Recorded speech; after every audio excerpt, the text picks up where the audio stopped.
At dahil nga masakit ang ating katawan dahil sa muscle spasm, grabe sobrang lakit ng aking balikat at saka braso. Buti na lang nandito ang ating taga-pagmana, si MJ. So marunong na siya niyan, naturuan na namin yan dahil gusto niya rin daw talaga matutong mag t-shirt printing. So yun, inuutay-utay namin yan. Pero ito namang tinataka namin ngayon, kukunti lang to. So, kayang-kaya daw niya. So, kailangan din natin parang i-guide dahil baka mamaya mali ang kanyang may tatak. So yun, okay naman. 'Di ba? Kita nyo, napakaganda rin naman ng tatak niya. So kabisado na niya yung timing sa pag-press.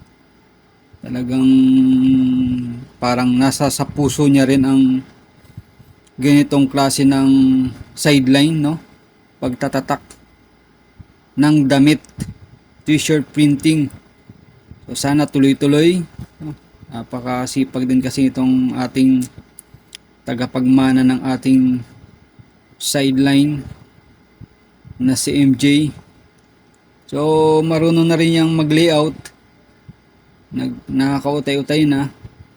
Sana tuloy-tuloy para gumanda ang ng mindset niya sa pagdating sa hanap buhay. Yan, alam na niya yung mga technique. Medyo sunod na siya sa mga dapat gawin.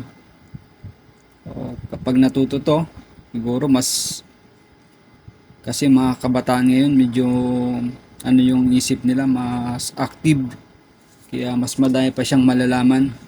So yun, tuloy-tuloy lang natin to.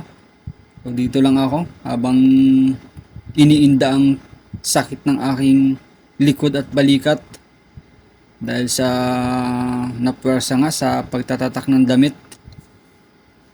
Ito muna, guide tayo kay MJ. So yun, ano natin yan, tingnan na, monitor muna natin kapag mga ilang panahon pa. So talagang kayang-kaya na niya yan. So yun, ito, tuloy-tuloy na natin ang ating pag-t-shirt printing. Sa mga ating mga taga-suporta dyan, please follow, like, and share Geganet Artworks and Computer Services and Tol Jepoy sa ating page dyan. Sa ating mga regular customer, maraming salamat po sa tiwala. Ito po ang ating tanggap ngayon, ang Golden Club, no? Ito, suki na natin ito. Marami itong magpagawa sa atin ng damit.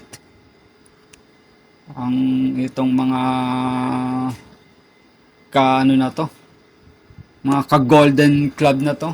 So maraming salamat. Tuloy-tuloy tayo. Ito, let's go. Shout out po sa Golden Friends Club. Salamat po sa tuloy-tuloy po na pagpapagawa po sa amin ng damit. Thank you. So ito na ang ating project ngayon.